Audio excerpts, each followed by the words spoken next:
Usap yang penting bagian kepala. Ini kan kepala nih, masih bisa. Ini bisa. Ini bisa. Loh kok wudhunya begitu Ustaz? Anda yang harus belajar, Cepi. Ya. Jadi jangan karena nasnya begini Anda harus ikutkan kepada Anda. Tidak. Agama itu bukan akal Anda. Agama bukan pemikiran. Agama adalah bagian dari apa yang Allah firmankan kepada kita untuk diikuti dan memberikan.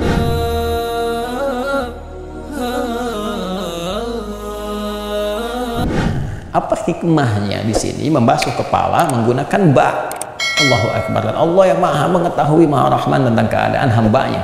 Karena ternyata boleh jadi setiap keadaan kepala kita itu mengalami situasi berbeda-beda.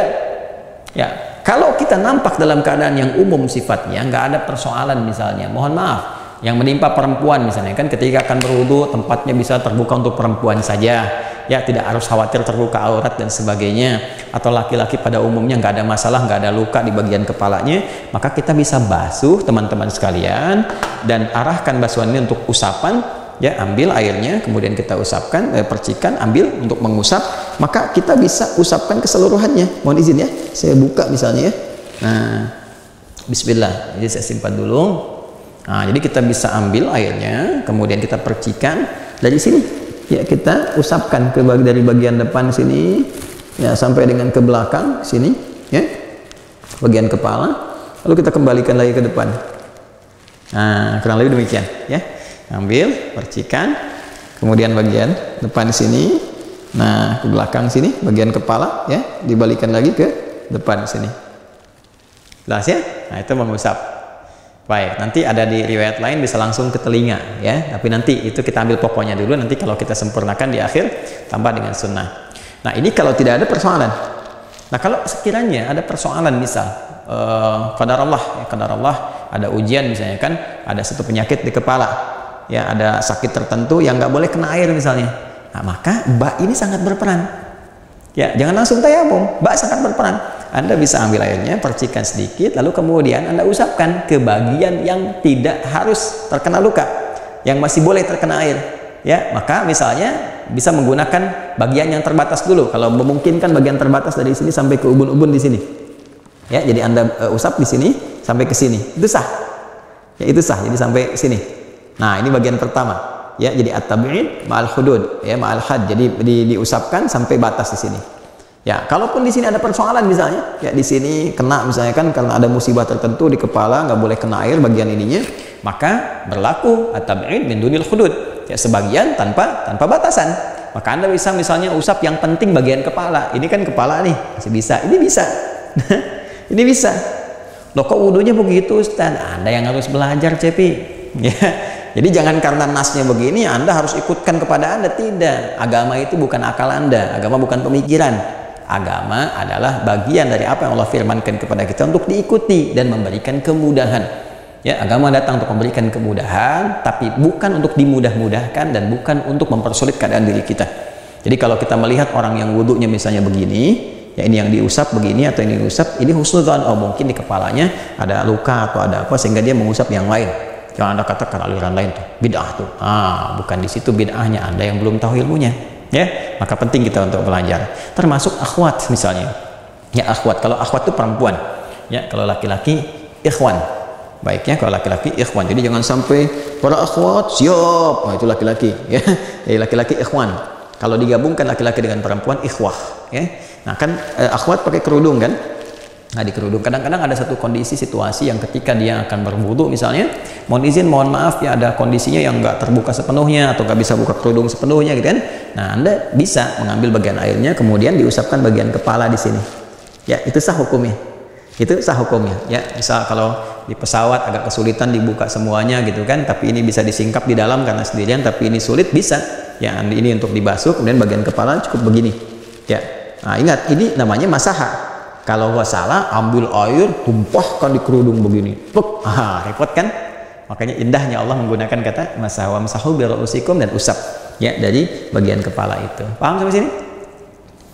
Ingat itu baru nafafahnya. Sekarang untuk mendapatkan cahayanya gimana? Diyanya, husnunnya, taharahnya. Maka coba kita pikirkan, ingat-ingat kembali dosa apa sih yang sering dicerna oleh pikiran kita. Ini kan jembatan nih, pikiran akalnya jembatan dari hati kita yang berikan perintah, ya kan? hati ini kalau baik terus dicerna ke dalam pikiran kita, langsung ditembuskan sepersekian detik, nyambung ke seluruh organ seluruh organ kita. Kaki bergerak, tangan beraktivitas, mata memandang, cepat sepersekian detik. Tapi kan banyak juga keadaan-keadaan tertentu yang membuat pikiran kita itu jadi salah langkah, ya, salah berpikir, salah menyimpulkan. Karena salah berpikir itu akhirnya salah bertindak, ya, salah menduga, ya, pikiran yang salah karena praduga disebut dengan su itu kan jelek, ya, menduga itu dugaan dzan, maka ada muncul istilah su'udzan, itu kan. Hati-hati, ada husnudzan, ada su'udzan. Nah, itu sesuatu yang salah. Bahkan Allah menegaskan inna ba'dadh-dzan itsm. Ya, sebagian dari dugaan itu, sebagian dari prasangka itu kan dari pikiran kita, ya, dari suasana hati kita tembusan ke pikiran kita, jadi menyangka. Jadi ketika orang mengatakan gini, ih nggak nyangka ya Ustadz Adi, nah itu sedang nyangka. Jadi ketika Anda mengatakan nggak nyangka, itu sedang nyangka. Ya, maka ada beberapa suasana pikiran kita yang kadang bisa dibersihkan. Pikirkan kembali, ingat-ingat, oh saya salah pandang pada istri saya salah menyimpulkan pada anak saya, ya, sehingga ini melahirkan perilaku yang tidak benar. Ternyata dia tidak seperti itu, ternyata kawan saya pun ternyata baik dan sebagainya, saya suudzon selama ini. Ini bersihkan. Ini ternyata dari pikiran yang bersih itu lahirlah kemudian tindakan-tindakan yang mulia, yang bersih, yang baik. Maka wudhu itu sebetulnya indah, teman-teman sekalian, luar biasa indah. Jadi kalau orang benar wudhunya tuh, cukup wudhu pasti baik, asal benar wudhunya, ya, asal benar wudhunya. Yang terakhir, yang keempat adalah diantara yang pokok itu kembali wa arjulakum. Nah, ke a lagi nih, wa arjulakum. Nah ini wa arjulakum ini kan waksilu wujuhakum a, faksilu wujuhakum a, wa aydiyakum a, wamsahu biru'usi i, ya. Nah, terus terakhir muncul lagi wa arjulakum yang keempat. Ini kan wawunya kemana nih nyambungnya? Tadi kan saya sebutkan di awal kan, wawu ini ataf, huruf yang mengikutkan, ya, hukum pada informasi yang disampaikan setelah huruf itu kepada kalimat sebelumnya. Sebelumnya ini kan mana nih? Apakah yang ketiga, ke yang kedua, ke yang satu? Ya, lihat harokat setelahnya.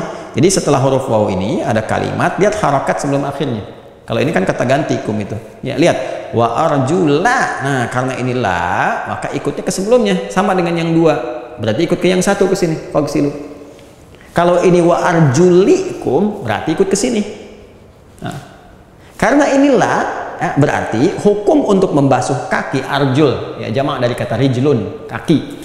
Hukum untuk membasuh bagian yang keempat yang pokok yaitu kaki, karena ini sama-sama harokatnya a, berarti ikutnya ke sini, ke fagsilu. Kalau dia i, berarti ke wamsahu di sini karena pakai ba setelahnya di sini, ya kan? Nah, karena dia menggunakan fathah, ya, wa arjulakum berarti hukum membasuh kaki itu sama dengan hukum membasuh wajah, membasuh tangan sampai siku, sama-sama dibasuh bukan diusap, ya. Artinya apa? Artinya proses membasuh kaki itu mengambil airnya kembali, ya, lalu ditumpahkan di tempat yang akan dibasuh. Yuk sambil duduk biar kelihatan lebih jelas gitu kan, bagaimana kita akan membasuh kaki. Lihat teman-teman sekalian, ya, fokus ya. Wa arjulakum ilal ka'bain, ya kan, kaki sampai mata kaki, ingat sampai mata kaki. Jadi dari kaki di sini sampai ke sini. Jadi bukan dari mata kaki dulu diturunkan, ya, dari kaki di sini, ya. Nah, makanya ketika kita akan basuh ini kita ambil airnya dulu, fokus baik-baik, ambil air, ya. Misalnya di Arab kan suka ada tempat untuk duduk, ya, di tempat wudhunya itu, atau beberapa masjid di Indonesia juga ada yang coba meniru. Nah, ini cukup bagus untuk membasuh kaki, supaya kita tidak mengangkat salah satu dan ada keseimbangan, ya. Jadi kita ambil dulu kalau ini keran, ya, atau bisa menggunakan misalnya gayung atau mud untuk ukuran yang cukup untuk kita berwudu seperti Nabi pernah mengajarkan. Jadi kita buka, ya, keran. Jangan berlebihan tentunya. Saya biasanya kalau suka buka begini, ambil, tutup lagi begini, ya, supaya airnya tidak terus mengocor, atau bisa kita kecilkan supaya tidak terlalu banyak yang keluar. Ambil begini, tumpahkan di tempat yang akan dibasuh. Ya, pertama kalau kita mau bagi tiga dulu, bagi tiga, ya, bagian ini dulu, jemari untuk di sini, ya, kemudian kita bagian ratakan ke sini sampai sini, yang terakhir baru kita ratakan keseluruhan, ya, 3 kali basuhan. Jadi kita ambil pertama, kita contohkan, ambil dulu, lalu kita basuhkan ke sini. Biasanya saya demikian. Lalu ini di sela-sela dulu nih teman-teman sekalian. Ambil, nah sela-sela begini, ya, yang di sininya, ya, pakai ini lebih mudah, pakai kelingking. Ya, kenapa nggak pakai jempol Ustadz? Kebesaran, ya. Jadi kita yang simple aja digunakan ini, teman-teman. Kalau mau panggil sini bisa gunakan di sini misalnya kan seperti ini, ya. Atau mau boleh pakai yang kiri juga, kalau tergantung kemudahannya aja. Jadi kita gunakan di sini, ya, bersihkan terus sampai di sini nih. Ya, bagian kuku nih khususnya di jempol, ya, di samping-sampingnya kita bersihkan seperti ini. Nah, sampai demikian. Bagian ini yang pertama. Ya. Nah, sehingga ini bersih ini juga sama. Awas, ini ada persoalan nih di kotoran yang menyekat ya di bagian kuku ini. Ini banyak disoal. Ya, terutama juga Nabi SAW pernah menyinggungnya, ada orang yang banyak punya persoalan di alam kuburnya karena persoalan kotor saat menghadap Allah. Ya, maka ada yang mendapatkan hukuman bahkan karena menyengaja demikian. Ya, sama aja Anda beginilah, Anda datang ke tempat pimpinan dengan alas kaki yang kotor. Ya, Anda pakai sendal kotor, ada apa namanya? Ada tanahnya misalnya, atau bahasa Spanyol itu apa, letak ya. Itu jadi ada apa namanya itu, admin? John, apa John? Ya, jadi tanah basah gitu ya. Tanah basah yang seperti itulah gitu ya. Jadi Anda datang kan tuh nempel tuh di karpet tuh. Ya, nempel di karpet itu ke bawah kan nggak enak kelihatannya. Nah, ini Anda kan sholat buka sepatu, buka alas, terus ininya kotor ya, sama aja bawa kotoran. Terus Anda tahu itu nggak Anda bersihkan, bermasalah. Ya, maka basuh dulu ini, nah, terus ya seperti ini diselai. Nah, kemudian bersihkan seperti ini. Satu, ambil lagi airnya. Nah, bagian yang kedua ratakan ke sini, ratakan di sini, bagian ujung sampai kedua mata kaki di sini. Ya, dua mata kaki, ini satu, ini dua ya. Ini. Nah, kalau kita menduga belum rata, ambil yang ketiga. Ya, ambil yang ketiga, ambil lagi, ratakan keseluruhannya 3 kali. Nah, ini satu selesai.